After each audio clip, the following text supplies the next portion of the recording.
Welcome to the Making of a Nation, American History in VOA Special English. A new leader stood before the American people on March 4th, 1913. He was Woodrow Wilson, the 28th President of the United States. Wilson belonged to the Democratic Party. He was progressive in his belief that government should take an active part in efforts for social reforms. This week in our series, Kay Gallant and Harry Monroe begin the story of Wilson's presidency.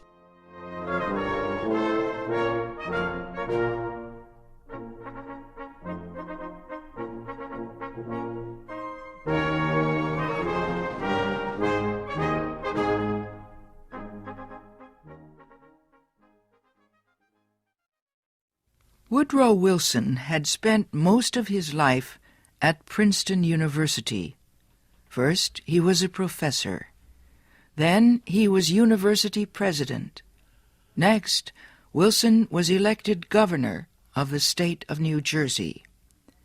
His early success as governor made him a leading candidate for the Democratic presidential nomination in 1912. Wilson traveled widely around the country during the campaign. He made speeches to many groups. He tried to make himself and his ideas known to as many Americans as possible. Wilson called his program the New Freedom. One of his campaign promises was to fight for better conditions for America's small business owners. Such proposals helped him win the Democratic nomination for president. Then he defeated President William Howard Taft and former President Theodore Roosevelt in the election. Woodrow Wilson, the former president of a university, had become the president of a nation. The largest crowd in Washington, D.C.'s history welcomed Wilson outside the Capitol building on the day of his inauguration. He called on the American people to join him in making the country a better place. "Our duty," Wilson said, "is to correct the evil without hurting the good. I call all honest men, all patriotic, all forward-looking men to my side."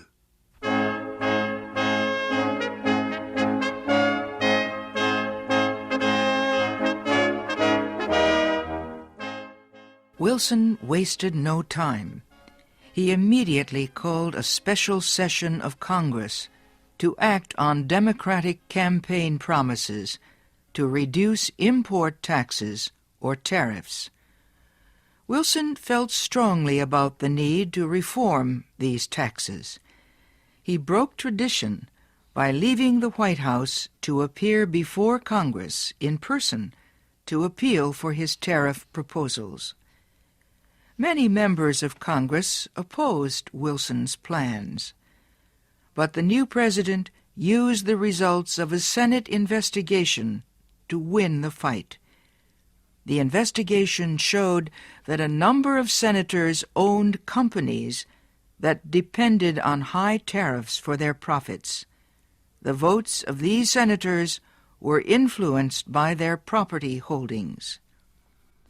Public knowledge of the situation forced many of them to give up their holdings and stop resisting tariff reform. Congress finally approved Wilson's proposals. Lower tariffs reduced the amount of money taken in by the federal government. So the Senate also approved a tax on income or earnings. A constitutional amendment had been passed earlier to permit such a tax. President Wilson and the Democratic Party were pleased with the new tariff and income tax bills. But they were far from finished. Next, they turned their efforts to reform of the banking industry. For several years, many people had recognized the need for changes in the banking system. The old system of uncontrolled private banks had developed years earlier, before the United States became a major industrial nation. Many people agreed that a more modern system was needed, but they could not agree on details. President Wilson said control of the nation's wealth was held by too few men. He noted a report that said just 2 men controlled 10% of the total wealth of the United States. Wilson said the nation needed a money supply that could be increased or reduced when necessary to correct economic conditions. He said a method was needed to let banks help each other during economic emergencies. And, he said, laws were needed to prevent a few wealthy men from using the economic resources of the country for their own purposes. Finally, Wilson said the control of this system of banking must be public, not private.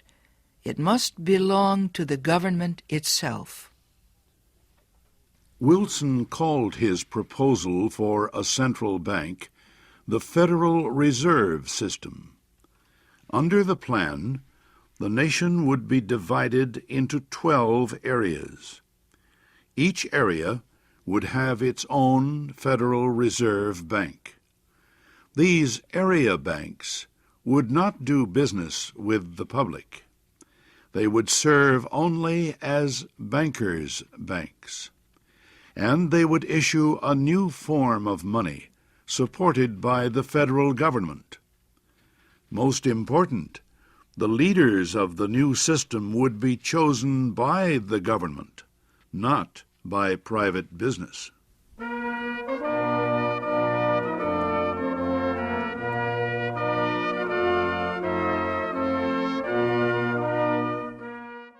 Bankers, business leaders, and their representatives in Congress sharply criticized President Wilson's proposals.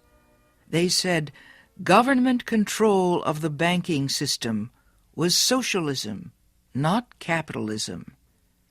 But Wilson refused to change his proposals, and he helped to lead the fight to make them law. Finally, Congress agreed. It did not take long for bankers to discover that the new system was much better than the old one. Today, the Federal Reserve System is one of the most important institutions in the United States. For Woodrow Wilson, the fight over the banking system was yet another political success. He had won major reforms in the nation's tariffs, taxes, and banking systems.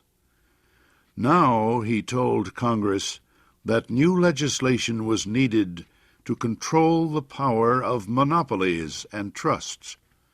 These were the giant companies and business alliances that controlled complete industries. Wilson proposed a new antitrust law to control the actions of large companies. His supporters in Congress wrote a bill that listed a number of business activities that no longer would be permitted. For example, no longer could a company set prices that would reduce competition or create a monopoly. No longer could corporations buy stocks of competing companies. No longer could they demand that a store refuse to sell competing products. The new bill also protected labor unions from being charged with antitrust violations. It gave unions more power to organize and protect workers. At President Wilson's request, Congress also prepared a law that set up a government agency called the Federal Trade Commission. The commission was given the job of investigating wrongdoing in business. It had the power to force companies to obey the new antitrust laws and other rules. Both the antitrust law and the Federal Trade Commission help protect small business owners from the power of business giants. Once again, the proposals caused fierce debate, but once again, Congress finally